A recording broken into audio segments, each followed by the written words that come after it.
So here we go. Clay trying to get in on the behind-the-back turnover race. But look at Zaza dive. Dang near blows his shoulder out. And he didn't play much, but the effort always there. KD too easy to the rim.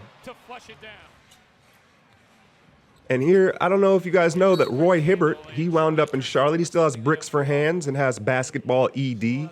Didn't play much, too slow to be on the court. And Steph, as you'd think he would, had that pep in his step with the homecoming, high school retiring his jersey. And he was off to an early start. You see the high pick and roll. And the original Harrison Barnes, Marvin Williams, who's really carved out a nice career for him. And then Kemba Walker in the high pick and roll, man, he's as hard as anybody to guard in the league. He's strong, he's fast, he's aggressive, and he's a handful. You see Steph with the Steve Smith shimmy and then the old man finish. So he had quick 10 points, and we were kind of going back and forth here. You see Za with the nice pick and the pull up from Steph. But Kemba was answering back and forth. The dude is game. James Michael McAdoo, high pick and roll.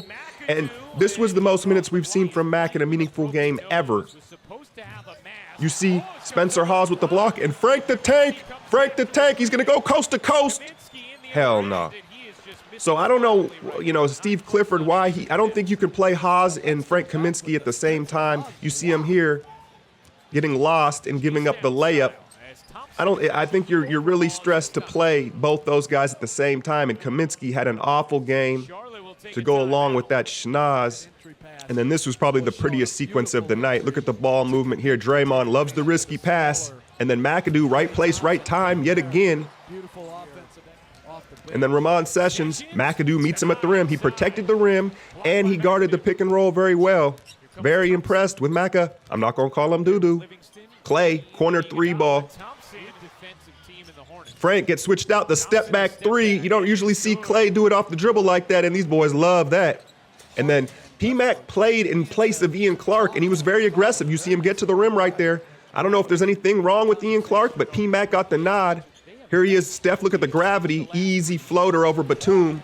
So P-Mac, he made some mistakes defensively, but offensively he stayed aggressive. Walker with 9 points, 4 assists. Kemba, look at Draymond's switch, and you rarely see Draymond get blown by like that. So I'm very impressed with Kemba Walker, and I feel like he should make the All-Star game. Batum, the play when I want to, Nicholas Batum, decided to play in the third quarter. Such a smooth player. KD, one of 4 blocks, I believe, on the night. But Steph, as hot as he was to start the game, was 1 of 8 in the third quarter. And this is where Charlotte really made their run, and Batum exposed him defensively. Another turnover, but guess who's going to make up for it?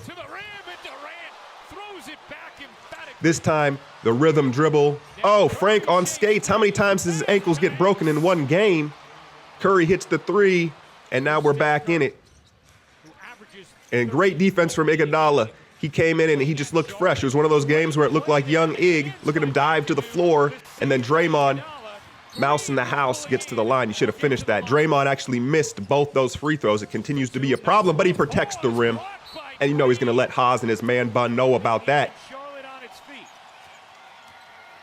And then this was a bit of overpassing here from P-Mac, but the credit to McAdoo, he was ready and then stays on the offensive glass and gets the tip in. So McAdoo played so well, and then you see Pat Ewing looking super swollen.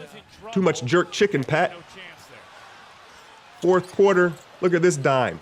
45-foot chest pass, and again, McAdoo in the right place at the right time. And so I'm a known McAdoo hater. I really felt like he shouldn't have been on the roster all these years, and he really had his greatest game, and I was highly impressed.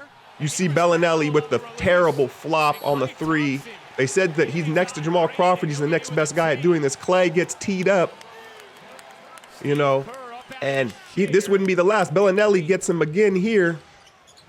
Watch this. This time it's Livingston flopping on the three, and he goes to the line. So 7 quick points from Bellinelli.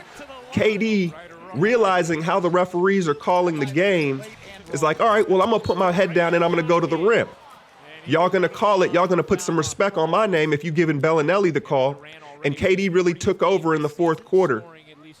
Here he is again, coast to coast, no pull-ups. He knows how the refs are calling it, goes right to the rim. So he had like 14 or 15 points in the fourth quarter and really carried us. Now take a look at him here defensively. Gets switched on Kemba, who's blowing by everybody.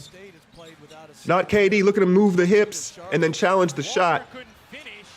Great effort here by Sean to save the ball. And then here, a rare, looking to make Bellinelli jump back like crisscross. Rare triple threat three from Steph. What was interesting was the Curry ladies sitting behind the Charlotte bench. And Dell low-key wants Charlotte to win. Don't lie, Dell. Don't lie. KD, too easy, right in Kid Gilchrist's eye. And then Haas here gets switched over on Curry, looking like a wounded dog. He might as well just stand still. Just stop it. And that'll do it. So, bouncing back from Miami, I am impressed with Charlotte and how hard they play. Kemba Walker is an all-star and should be. Hit that like, share, subscribe. I'm out, y'all.